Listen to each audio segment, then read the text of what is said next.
Hello everyone, Happy New Year, and welcome back to Deep Dive. My name's Lewis, and today we'll be diving into Josh Safdie's new film, Marty Supreme. The Safdie brothers, we're speaking about them again after just recently watching Benny Safdie's first foray into solo filmmaking with The Smashing Machine, a film which I reviewed a couple of months ago and I really enjoyed. I thought it was interesting to see him, rather than stick with the style that the Safdie brothers had garnered up to that point, that he went for a much quieter, more muted, more Cassavetes-inspired lane of filmmaking. I thought it was very interesting to see how quickly both brothers decided now was the time for them to delve into solo filmmaking after very quickly garnering a reputation and such a strong voice of a collaborative filmmaking effort. And now it's Josh Safdie's turn at the helm. He's making his own film, and rather than doing what his brother did, which was try something new, essentially what we have is more of what we've seen with the Safdie brothers before. However, we do have a more refined voice. We're not traversing into new territory. What Josh has done, rather than Benny, which was go into that tamer territory,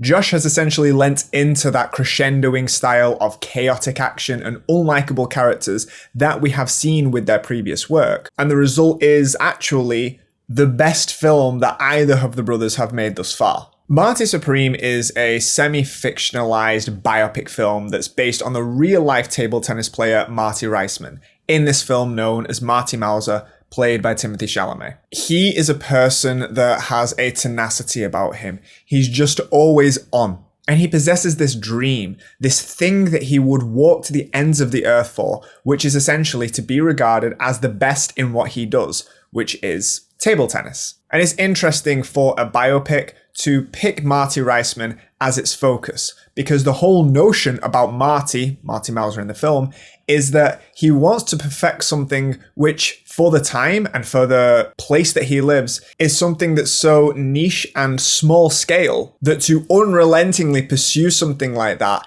is quite ridiculous in and of itself. The first act of the film plays out as a sports biopic. Initially watching it, I assumed that it was going to follow the trends of that kind of genre of film where we would be seeing the story of Marty Mauser as he kind of rises and falls through the ranks of table tennis while intermingling it with the story of his personal life, of who he is. And that's true up until the end of the first act, in which that sports biopic structure kind of just falls to the wayside. And then what we have is just the story of the ongoing chaos that is Marty's life. I think that ultimately, Marty Supreme is a character study more than anything else. The performance of Timothée Chalamet is one of the shining points of the film, and granted, it is a terrific performance. He captures and seems to understand the idea of what it is to be a narcissistic person, someone that you can't tell anything to. Every time that someone tries to not even combat him,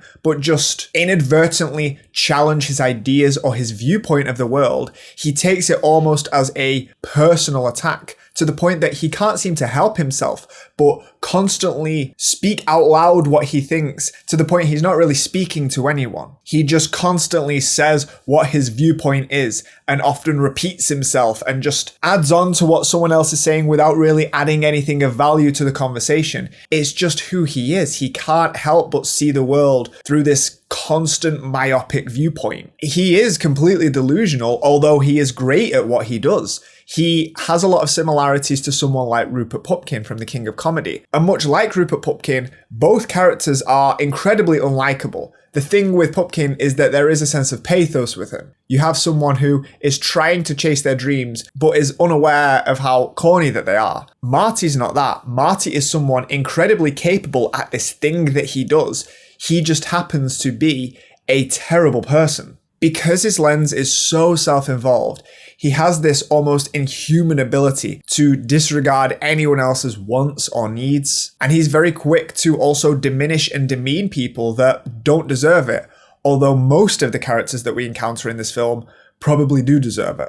But there is also something to be said about the ability of Marty, about his tenacity, because although morally he comes across as a completely irredeemable person at first, what we do have is that kind of celebratory aspect that biopics often serve is that you can have a terrible person that is good at one thing, but they're so good at that one thing. They've mastered something, which is an attribute that most people in their life won't achieve at all. And to focus on a person like that, who wants more, who wants to achieve more, that has the ability to achieve more, there is an admirable quality to Marty. The fact that he aggressively will not allow anyone to tell him what to do. That he lives his life by his own rules, even if those rules are completely alien to how society dictates that one should operate. There's a rebellious nature to Marty that makes us drawn to him. He just has this energy, he can't stop.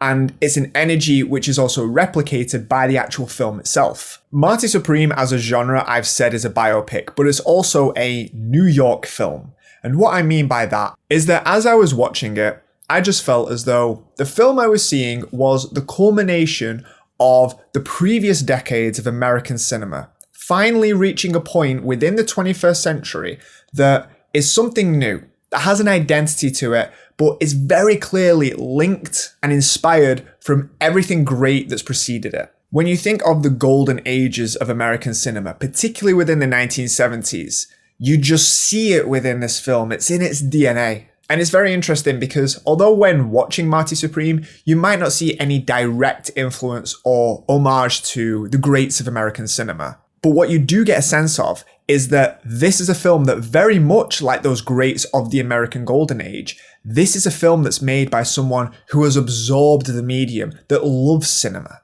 Just like a lot of those great filmmakers of their era did. Because Marty Supreme made me feel as though this is someone who has cinema in their blood.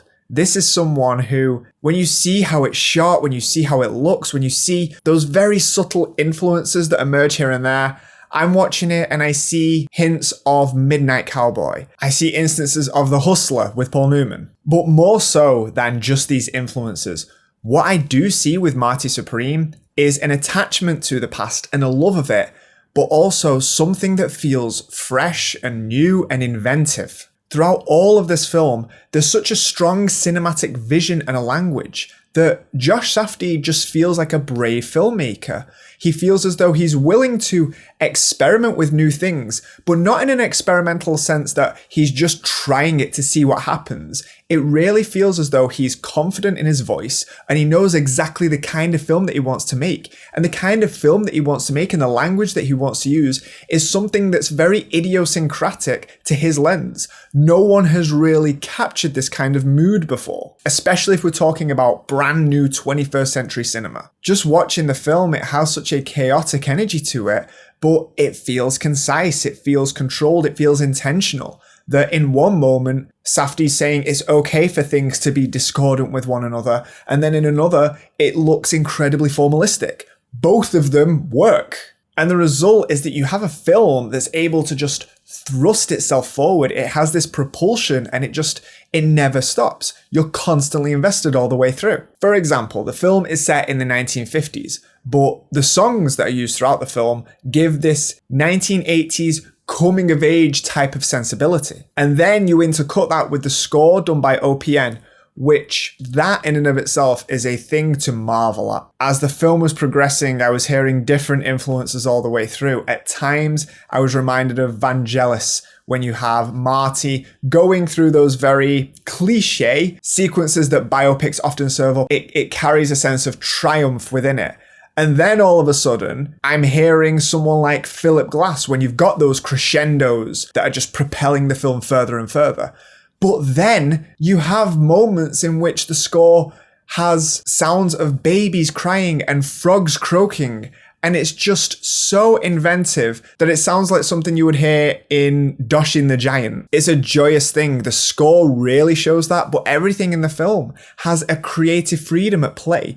Even from the title sequence, it's such a creative title sequence that would be a bit out there for some people, but I think that he just leans into it. Everything that Josh Safdie does in this film, he does with incredible confidence. Watching Marty Supreme, it lends me to really see that Josh Safdie is from the new school of filmmakers, but he clearly has such an attachment and he's indebted to things that came before him. In the first act of the film, he uses telephoto lenses, which has become such an underutilized tool in modern cinema, but it just harkens back to a very specific style of filmmaking from a very specific era. And another thing that Josh Safdie seems to be quite attuned with are people outside of the cinematic realm. Many people, and you can see it in Uncut Gems, he brings into the fold that aren't traditional actors, and he puts them center stage. In this film, you have Kevin O'Leary from Shark Tank fame, but it's more than that. You know, the idea of having someone like a Tyler, the Creator, which is in the arts, but is on a completely different medium, but he has someone like Ted Williams, which, if you remember, he was the homeless guy with the golden voice. And I always thought that whether he is also aware of this or not, a filmmaker that has transcended any era of filmmaking is someone like Martin Scorsese. And one of the things that Martin Scorsese's cinema is so adept at is the notion of improv, to allow actors the space to improvise within a scene. Maybe no one does it better now than Scorsese. But one thing that Scorsese has also implemented over time is the idea of bringing in people that aren't formalist actors. If you look at something like The Irishman, he includes Action Bronson in a scene. But it's also because Action Bronson carries a certain vibe within him that clearly he has the ability to be able to pick apart a scene with naturalism. And I think that Josh Safdie does something similar. I believe that comedians have a very, very good grasp on realist dialogue. I think that in order to make people laugh at something, you have to understand its pathos, you have to understand its absurdity. It takes things down from a pretentious level. And I think that is also what occurs with acting. I think that when you have someone like Timothée Chalamet, who is a professionally trained actor, having sequences with a man who was homeless, and they have to find a middle ground, the only place that you can go is the human experience. And it's something that a lot of the new school of filmmakers have really struggled with. We've eschewed the classic formalist style of acting for this new realist style, but it's being performed by people that don't understand the real world. And his ability that I saw in Uncut Gems to have, you know, athletes and singers to create this milieu. The only difference was that I didn't think that the world which was crafted in something like Uncut Gems didn't have that depth that I was requiring. The filmmaking was all there. It was just the world that I had the issue with. Now, I think within Safdie's voice, both of those things that he's intrigued in, he's perfected. He clearly has such a strong vision and he knows the kind of world that he wants to put out there, and he gets it here. Even the idea of using someone like Abel Ferrara, which is an old school mentality, and putting him central as an antagonist of the film. He knows the kind of world he wants to create, and it's something very specific. It's based around people with some kind of experience. He wants realist acting, but he doesn't want it to be this artificial pastiche. You know, this was one of the problems that I had in Anora. I thought that the sequences, which were very clearly improv, and there's nothing wrong with the scene being very obviously improvised, but those sequences in Anora, it just felt as though people were acting the role. Here, it doesn't feel like that. I'm invested in the people because Josh Safdie seems to know what it is that these people can convey from their heart. They do say that nothing can be as interesting or as exciting as real life.